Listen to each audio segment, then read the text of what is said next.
नमस्ते दोस्तों, आप सभी का एक बार फिर से स्वागत है हमारे यूट्यूब चैनल टिलिस्मी स्टोरीज़ पर। कैसे हैं आप सब? उम्मीद है कि आप सभी एकदम मस्त होंगे। तो दोस्तों, मैं फिर से हाजिर हूं आपके लिए शैडो गॉड की एक नई और धमाकेदार कड़ी लेकर। लेकिन एपिसोड शुरू करने से पहले अगर आपने अभी तक हमारे चैनल टिलिस्मी स्टोरीज़ को सब्सक्राइब नहीं किया है तो प्लीज़ अभी कर लीजिए। और हाँ दोस्तों, इस कहानी की हर नई कड़ी रोज़ रात को इसी समय आएगी, तो थोड़ा धैर्य रखिएगा। तो चलिए, अब बिना देरी किए शुरू करते हैं आज का एपिसोड।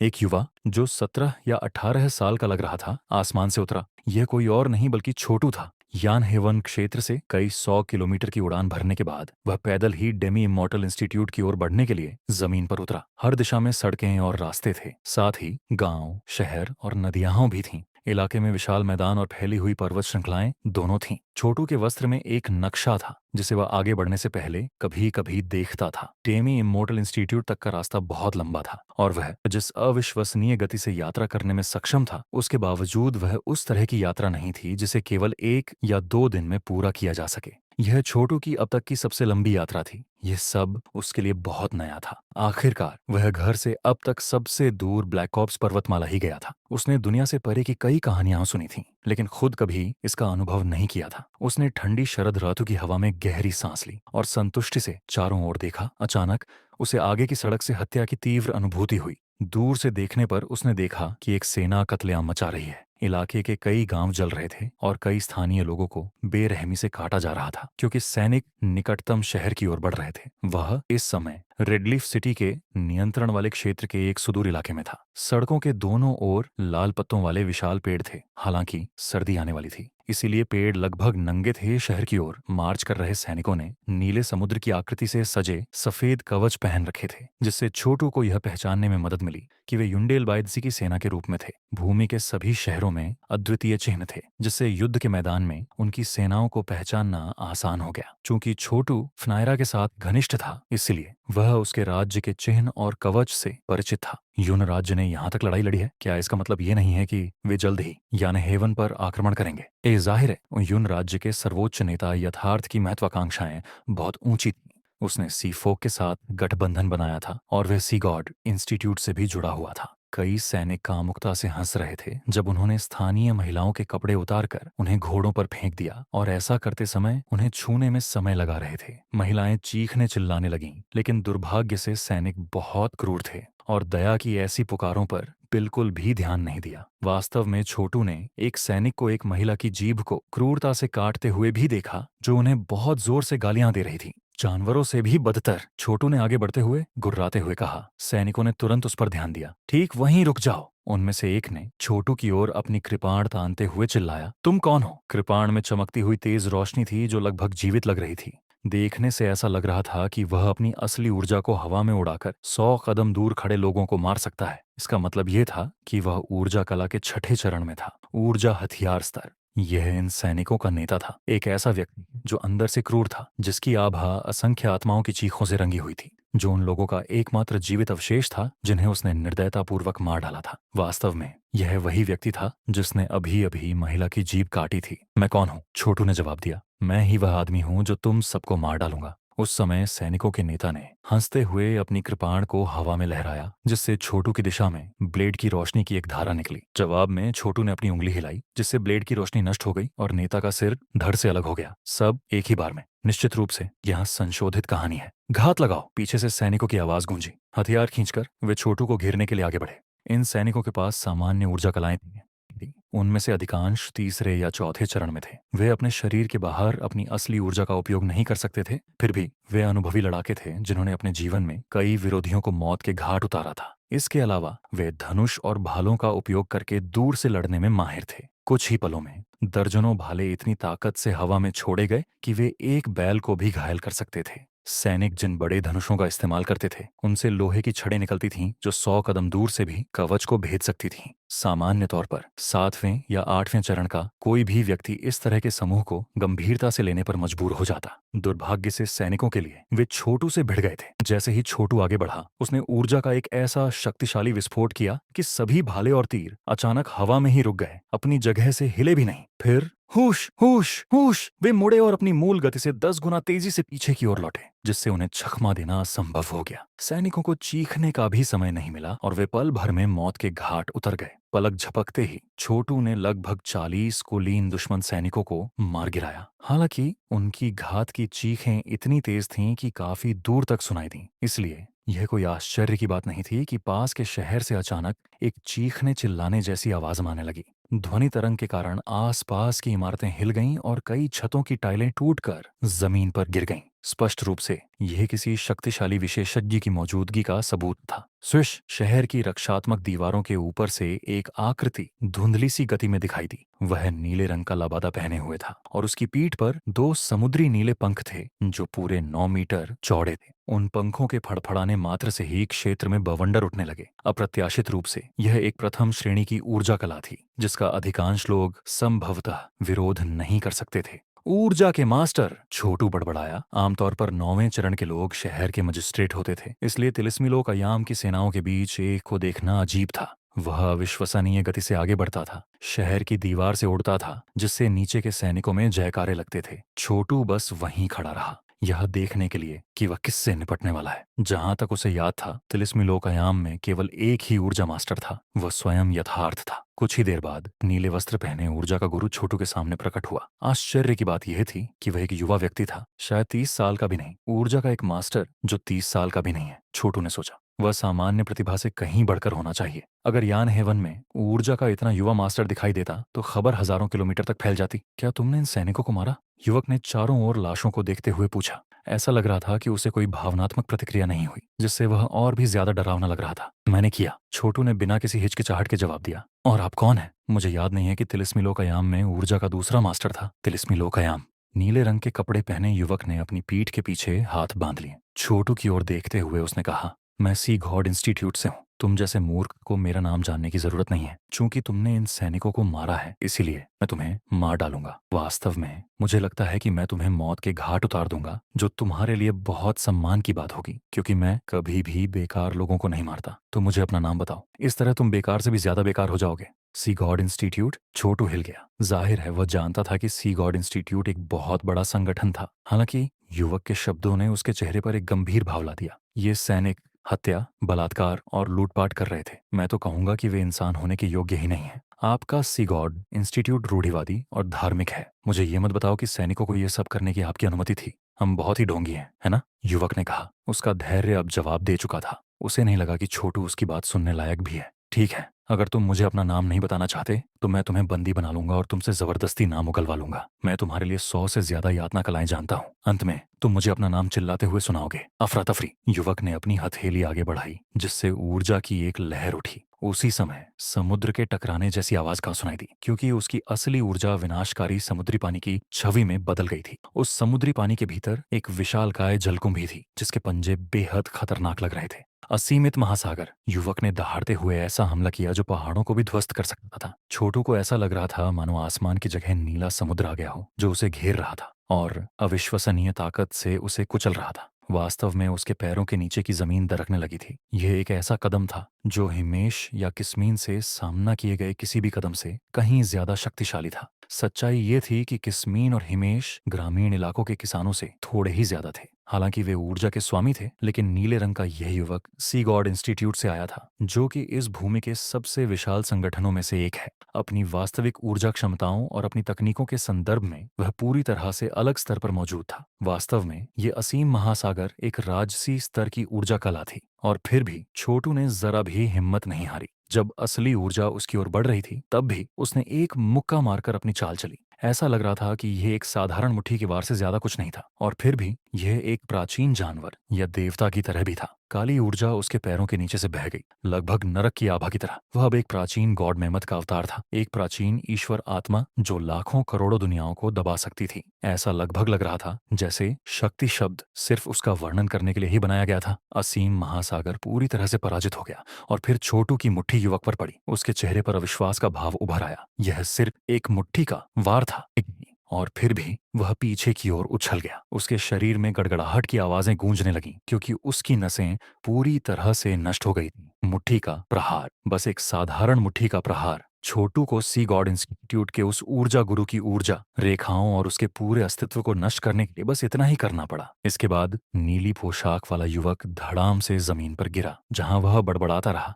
उसके चेहरे पर अविश्वास का भाव साफ दिख रहा था। अपनी वाइल्डेस्ट कल्पना में भी उसने कभी नहीं सोचा था कि कोई ऐसा व्यक्ति शैतान देवता जैसी शक्ति का प्रयोग कर सकता है। आखिरकार उसने जो हमला किया था वह तो एक लाइफ सीजर को भी कुचलने के लिए काफी होना चाहिए था। तुम इतने ताकतवर कैसे हो सकते हो? अपनी मौजूदा हालत के बावजूद नीले रंग का युवक पहले की तरह ही बेतहाशा घमंडी लग रहा था। अपने पैरों पर खड़े होने की कोशिश करते हुए उसने कहा, मैं सी गॉड इंस्टीट्यूट से हूँ, मैं वहां मशहूर हूँ और सभी प्रोफेसरों ने मुझसे कहा था कि मैं किसी भी लाइफ सीजर का सामना कर सकता हूं।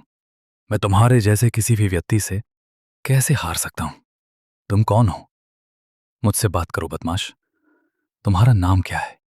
तुम बस तब तक इंतजार करो जब तक मैं सी गॉड इंस्टीट्यूट वापस नहीं आ जाता। जब हम दोबारा मिलेंगे तो चीजें ऐसी नहीं होंगी। छोटू ठहाका लगाकर हंसा। तुम्हें क्या लगता है कि तुम कहाँ हो? अपने घर वापस, अपने संस्थान में? तुम्हें लगता है कि तुम इस तरह से पीटे जाने के बाद वापसी कर सकते हो? हम जियांगू में हैं, जो खतरे और क्रूरता का घर है। क्या तुम सच में सोचते हो कि मैं तुम्हें अपना नाम बता दूं और तुम्हें जानी दूं, ताकि तुम सी गॉड इंस्टीट्यूट में वापस जा सको और कुछ और शक्तिशाली लोगों को अपने लिए बदला लेने के लिए बुला सको? खैर, मैं तुम्हें बता सकता हूं, ऐसा नहीं होने वाला है। वो किसी भी तरह से शेख ही नहीं बगार रहा था। अपनी उंगली के इशारे से उसने सच्ची ऊर्जा की एक धारा सीधे युवक के माथे पर छोड़ दी। युवक चीखा और फिर जमीन पर गिरकर वहीं मर गया। कुछ ही देर बाद छोटू हवा में उड़ गया और वसंत रेशम कीट की रेशम वर्षा से अनगिनत धागे बाहर निकलने लगे। पलक झपकते ही तिलिस्मी लोकायाम के सभी सैनिक जो उस क्षेत्र में जीवित बचे थे मारे गए। जाहिर है वो किसी भी दुश्मन सैनिक को जीवित नहीं छोड़ सकता था। अगर वे वापस लौट आते और सी गॉड इंस्टीट्यूट को अपने किए की जानकारी देते तो सौर्य कबीला को नक्शे से मिटा दिया जाता। इससे भी ज्यादा अहम बात यह है कि तिलिस्मी लोक अयाम के सैनिक अपने रास्ते में आने वाली हर चीज को लूट रहे थे और मार रहे थे। उन्हें मार देने से यान हेवन पर दबाव थोड़ा कम हो जाएगा और इससे आम लोगों को भी इस उथल पुथल से बचने का बेहतर मौका मिलेगा। वसंतकालीन रेशम कीट की रेशम वर्षा की तलवार ऊर्जा से कई 100 भयंकर सैनिक एक साथ मारे गए। 4 सीजन सोर्ड प्ले एक शाही श्रेणी की ऊर्जा कला थी और इसलिए ये कोई आश्चर्य की बात नहीं थी कि इसकी एक ही चाल से इतने सारे लोग इतने जल्दी मारे जा सकते थे। यदि तकनीक के अन्य पहलुओं को उजागर किया जाता, जैसे गर्मियों की बिजली, शरद ऋतु की ठंड और सर्दियों की बर्फ, तो ये और भी अधिक भयानक हो सकती थी।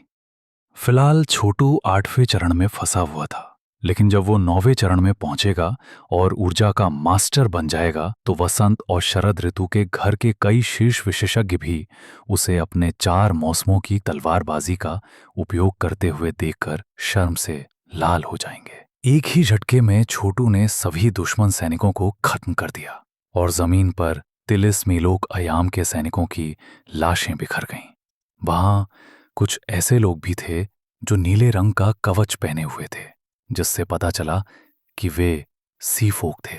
तिलिस्मीलोक अयाम सीफोक के साथ काम कर रहा है, इसलिए सी गॉड इंस्टीट्यूट का एक छात्र यहां था। एक पल के लिए मामले पर विचार करने के बाद छोटू ने उस नीले पोशाक वाले युवक की ओर देखा जिसे उसने मार डाला था। आगे बढ़कर उसने उसकी तलाशी शुरू कर दी। उसकी पहचान को ध्यान में रखते हुए छोटू को पूरा यकीन था कि वो बहुत सारा धन लेकर आएगा, और चूंकि छोटू डेमी इमॉर्टल इंस्टीट्यूट में प्रवेश करने वाला था, इसलिए हाथ में कुछ अतिरिक्त धन होना निश्चित रूप से उपयोगी होगा। दुर्भाग्य से वो गलत था। युवक की अच्छी तरह से तलाशी लेने के बाद भी उसे उसके पास कुछ नहीं मिला। कोई बैंक नोट नहीं, कोई ऊर्जा अभिसरण गोलियां नहीं, कोई हथियार नहीं, कोई ऊर्जा कला मैनुअल नहीं, कुछ भी नहीं। जाहिर है वो पूरी तरह से कंगाल था। असंभव। सी गॉड इंस्टीट्यूट का एक छात्र पूरी तरह से कंगाल कैसे हो सकता है? उसके पास कुछ भी नहीं है, यहां तक कि कुछ हथियार भी नहीं। उन्होंने युवक के शरीर की सच्ची शक्ति से भी तलाशी ली, फिर भी कुछ नहीं मिला। अंततः छोटू की नजर लाश की उंगली पर पड़ी, जहां एक नीले रंग की जेड की अंगूठी शोभायमान थी। ये देखने में बिल्कुल साधारण लग रही थी, जैसे कोई आम आभूषण हो, लेकिन इसमें कुछ ऐसा था जिसने छोटू की दिलचस्पी जगाई। इसलिए उसने इसमें सच्ची ऊर्जा की एक धारा प्रवाहित की। आखिरकार एक बार जब कोई 8वें चरण में प्रवेश कर जाता है तो उसकी सच्ची ऊर्जा बड़ी वस्तुओं को भेद कर उनके अंदर क्या है ये देखने में सक्षम हो जाती है। हालांकि जब उसने अपनी असली ऊर्जा नीले से अंगूठे की अंगूठी में भेजी तो यह समुद्र में एक कंकर गिराने जैसा था। कोई हलचल नहीं। वो अंगूठे के अंदर कुछ भी महसूस नहीं कर सका, लेकिन ये बता सका कि वो समुद्र जितना विशाल था। जाहिर है ये कोई साधारण वस्तु नहीं थी। यद्यपि नीले वस्त्रधारी इस युवक के पास कोई हथियार या जादुई वस्तु नहीं थी, फिर भी उसकी अंगूठे की अंगूठी निश्चित रूप से असाधारण थी। छोटू ने अंगूठी ली और फिर एक पक्षी की तरह आकाश में छलांग लगाई और पलक झपकते ही गायब हो गया। वो जितनी जल्दी इस जगह से चला जाता उतना ही अच्छा होता। आखिरकार सी गॉड इंस्टीट्यूट के एक छात्र की मौत कोई छोटी बात नहीं थी। जल्द ही लोग जांच करने के लिए आते और अगर वो वहां रुका रहता तो निश्चित रूप से उस पर इसमें शामिल होने का संदेह होता। सचमुच छोटू के जाने के कुछ ही घंटों बाद जब शाम ढलने लगी तो धरती पर शरद ऋतु की हवा बहने लगी, जिससे लाशों को ढकने वाली पत्तियां हिलने लगीं। अचानक दौड़ते हुए युद्ध के घोड़ों की गड़गड़ाहट की ध्वनि सुनाई देने लगी और किसी जानवर की तीखी गंध हवा में भर गई, मानो राक्षसों की एक सेना आ रही हो। कुछ ही देर में सड़क पर टॉर्च की रोशनी दिखाई देने लगी। तभी घोड़ों की एक सेना दिखाई दी जो बहुत लंबी और मजबूत थी और बेहद शक्तिशाली थी। अप्रत्याशित रूप से ये सभी बाढ़ के घोड़े थे। उनमें से हजारों हजार थे। ये केवल संयोग से ही हुआ था कि सौर्य कबीला को 28 बार के घोड़े मिले थे और फिर भी यहां हजारों थे। अगर इस तरह की ताकत किसी शहर पर हमला करती तो उसकी दीवारें तुरंत ढह जाती। कोई भी किला ऐसी ताकत का विरोध करने में सक्षम नहीं होता और वास्तव में कोई भी बचाव करने वाला सैनिक जो इसे आते देखता लड़ाई शुरू होने से पहले ही मानसिक रूप से टूट जाता। इन उग्र जीवों के खुरों से धरती कांपने लगी। इनके गुजरने से पेड़ इतनी जोर से हिलने लगे कि कई पेड़ टूटकर जमीन पर गिर पड़े। इसके अलावा उन याच में कारण जो हवा चली उसने तुरंत ही ढेर लगे हुए सारे पत्तों को उड़ा दिया, जिससे जमीन पर लाशें दिखाई देने लगी। जब नीली पोशाक पहने युवक की लाश सामने आई तो सवारों में से एक मोटा अधेड़ उम्र का आदमी सदमे में अपने घोड़े से कूद पड़ा। गड़गड़ाहट की आवाजें सुनी जा सकती थीं क्योंकि उसकी असली ऊर्जा मुक्त हो गई थी, जो उसे हवा में लाश की ओर धकेल रही थी, जिसे उसने अपनी बाहों में उतरा लिया। उसकी वर्तमान स्थिति के बारे में अनिश्चित होकर उन्होंने उस युवक को पुनर्जीवित करने की आशा में उसमें अपनी सच्ची ऊर्जा डालने की कोशिश की, लेकिन दुर्भाग्यवश वो पहले ही मर चुका था। आश्चर्य की तस्वीर की तरह दिखते हुए उस आदमी ने कहा, तुम कैसे मर सकते हो द्वार रक्ष? कैसे? तुम सी गॉड इंस्टीट्यूट में एक शीर्ष छात्र थे जिसमें ऊर्जा कला थी जो लाइफ सीजिंग स्तर के नीचे किसी के लिए भी अजेय थी। यहां तक कि अगर तुम पर ऊर्जा के मास्टर द्वारा हमला किया गया था तो तुम्हें बच निकलने में सक्षम होना चाहिए था। तुम कैसे मर सकते थे? और तुम्हें किसने मारा?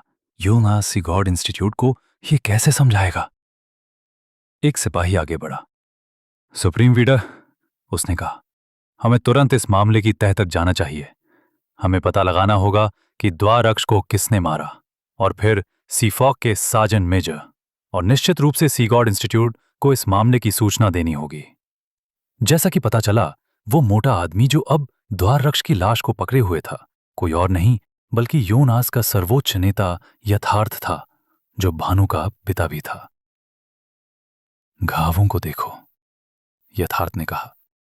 देखो, वे कितने महीन हैं। ऐसा लगता है जैसे उसे रेशम के धागों या बारिश की बूंदों से मारा गया हो। वसंत के दौरान खिलने वाले जीवन की एक स्थायी अनुभूति भी है। वो अचानक कांप उठा। द्वाररक्ष को वसंत और शरद ऋतु के घर से 4 मौसमों की तलवारबाजी ने मारा है। यार, एक लाइफ सीजर रहा होगा, लेकिन वसंत और शरद ऋतु के घर से ऐसा विशेषज्ञ यहां क्या कर रहा होगा? सुप्रीम लीडर, हमने पहले ही लाशों की गिनती कर ली है। यहां हमारे कुछ 100 आदमी हैं। वे सभी तलवार की ऊंचा से मारे गए हैं, जो रेशम के धागों की तरह उनके आर पार हो गईं। ऐसा लगता है कि वे सभी एक ही समय में मारे गए थे। केवल कहन ऊंचा कला वाला कोई व्यक्ति ही ऐसा कुछ कर सकता है। क्या द्वारक्ष के पास हार्ट ऑफ द सी वाली अंगूठी नहीं थी? वो कैसे गायब हो सकती है? मुझे ये मत बताओ कि किसी ने उसे लूट लिया। इस समय यथार्थ गुस्से से भर गया था। आखिरकार वो जानता था कि वो अंगूठी कितनी कीमती थी। वो द्वारक्ष से भी ज्यादा महत्वपूर्ण थी। एक तरफ से 8वें चरण के एक विशेषज्ञ ने कहा, सुप्रीम लीडर, चिंता करने की कोई जरूरत नहीं है। हर कोई मर चुका है, इसलिए ये समझ में आता है कि उनके कीमती सामान ले लिए गए थे। तुम समझ नहीं रहे हो। द्वारक्ष की सबसे कीमती संपत्ति हार्ट ऑफ द सी थी। माना जाता है कि इसे ईश्वरीय जेड से बनाया गया है। वो इसमें एक छोटा सा विमान है जिसका उपयोग बड़ी मात्रा में वस्तुओं को संग्रहित करने के लिए किया जा सकता है। हम जैसे लोग कल्पना भी नहीं कर सकते कि वो अंगूठी कितनी कीमती थी। द्वारक्ष ने इसे सी गॉड इंस्टीट्यूट से उधार लिया था और अब ये खो गया है। उसकी मृत्यु शायद बहुत महत्वपूर्ण नहीं है। वहां बहुत सारे असाधारण छात्र हैं, लेकिन उस कीमती खजाने का खो जाना कोई मजाक की बात नहीं है। ये संभवतः house of spring and autumn और सी गॉड इंस्टीट्यूट के बीच युद्ध का कारण बन सकता है। बेहद गंभीर नजर आते हुए यथार्थ ने कहा, चलो चलते हैं। हम राजधानी की ओर वापस चलेंगे। अभी के लिए हमारा विस्तार यहीं रुक गया है। द्वारक्ष की मौत की सच्चाई को उजागर करने में अपने सभी संसाधन लगा दें। उसके बाद हम अपनी सीमा विस्तार पहल पर वापस लौटेंगे। हाँ सुप्रीम लीडर, ये देखते हुए कि हमने पहले ही कई दर्जन शहरों को अपने अधीन कर लिया है और अब लाखों करोड़ों की आबादी वाली जमीनों पर हमारा नियंत्रण है, हमें इस मामले को सुलझाने में सक्षम होना चाहिए। और ये विशेष रूप से सच है क्योंकि हम इस मामले में कई कुलीन कुलों को शामिल कर सकते हैं। इसके साथ ही घोड़े और आदमी मुड़े और जाने के लिए तैयार हो गए। सुप्रीम लीडर, द्वाररक्ष की मौत वास्तव में मायने नहीं रखती। वो केवल ऊर्जा का मास्टर था और उसका कबीला सीफॉक के बीच बहुत प्रभावशाली नहीं है। इसके अलावा ये देखते हुए कि यंग मिस भानु को वो लेटेंट ड्रैगन पिल मिली और उसने अपने अंदर समुद्र देवता के खून को जगाया, वो पहले ही द्वाररक्ष से बहुत आगे निकल चुकी है। तुम सही कह रहे हो। भानु अब डेमी इमोर्टल इंस्टीट्यूट में है और वरिष्ठ पीढ़ी के एक निश्चित सदस्य ने पहले ही उसे पसंद कर लिया है। अब से उसकी साधना आश्चर्यजनक गति से आगे बढ़ेगी। अगले दिन शरद ऋतु की हवा पहले की तरह ही वीरान थी। जब छोटू रेडलीफ सिटी से बहुत दूर पूर्व की ओर बढ़ रहा था, रास्ते में उसने युद्ध की उथल पुथल और अराजकता को अपनी आंखों से देखा। कई शहरों के मजिस्ट्रेट अपने अपने राष्ट्रों की स्थापना कर रहे थे और जमीन पर अभियान चलाने के लिए सेनाएं जुटा रहे थे। चारों ओर युद्ध छिड़ गया था और आम लोग इस आग में पूरी तरह से झुलस रहे थे। जागीरदार शहर बिना किसी नेता के ड्रैगन के झुंड की तरह थे और हर जगह छिड़े झगड़ों में कोई रियायत नहीं दी जा रही थी। छोटू ने लगातार 3 दिन और 3 रात यात्रा की। इस दौरान उसने 100 से ज्यादा लड़ाइयां देखी। हर जगह लूटपाट और विनाश का साम्राज्य था। यानहेवेन एक अपेक्षाकृत सुदूर क्षेत्र में स्थित था, जो वास्तव में युद्ध की लपटों से सीधा प्रभावित नहीं था। आखिरकार तिलिस्मी लोक अयाम एक विशाल भूमि थी, जहां हर जगह विशाल शहर थे। उनमें से कुछ यानहेवेन से 10 गुना बड़े थे, जिनमें इतने सारे ऊर्जा कला विशेषज्ञ थे कि उनकी संख्या बताना मुश्किल था। एक से ज्यादा अवसरों पर छोटू ने महसूस किया कि ऊर्जा के स्वामी अपनी ऊर्जा को बादलों के साथ मिला रहे थे। उड़ने के बजाय वह ज्यादातर पैदल ही यात्रा करता था। अपने शैतानी पंखों का सहारा केवल तभी लेता था जब वह खुद को अत्यधिक खतरे में पाता था। आखिरकार विशेषज्ञों की भरमार थी और वह अब यान हेवन में नहीं था। अगर किसी को पता चल गया कि वह कौन है और क्या कर सकता है, तो इससे जटिलताएं पैदा हो सकती थीं। छोटू ने पहले ही यह निर्णय ले लिया था कि जब वह डेमी इमॉर्टल इंस्टीट्यूट में पहुंचेगा तो वह नरक कुचलने वाले गॉड मैमथ की शक्ति का उपयोग नहीं करेगा, कम से कम तब तक नहीं जब तक कि यह बिल्कुल आवश्यक ना हो। यह देखते हुए कि आसपास कितने विशेषज्ञ होंगे, यह एक समस्या होगी यदि लोग उसके बारे में सुराग इकट्ठा करना शुरू कर दें। एक ईश्वरीय श्रेणी की ऊर्जा कला, इसका क्या मतलब था? इसका मतलब था स्वर्ग में देवात्माओं से जुड़ाव, कुछ ऐसा जिसे डेमी इमॉर्टल इंस्टीट्यूट भी जरूर चाहेगा। इस समय छोटू के पास 10 प्राचीन विशालकाय प्राणियों की शक्ति थी, जिसका अर्थ था कि उसके द्वारा प्रयुक्त की जाने वाली सबसे यादृच्छिक ऊर्जा कला चाल भी अनंत शक्ति से समर्थित होगी और इससे वह वस्तुतः सर्वशक्तिमान बन जाएगा। एक बार जब वह ऊर्जा के मास्टर स्तर तक पहुंच जाता और वास्तव में अपने हेलफायर क्रूसिबल की खेती करना शुरू कर देता, तो वह सभी प्रकार की सच्ची ऊर्जा को पिघलाने और परिष्कृत करने में सक्षम हो जाएगा। फिर जो भी ऊर्जा कला, मार्शल आर्ट या पूर्ण अनुशासन उसके सामने आता, उसे आसानी से हासिल किया जा सकता था और उसमें महारत हासिल की जा सकती थी।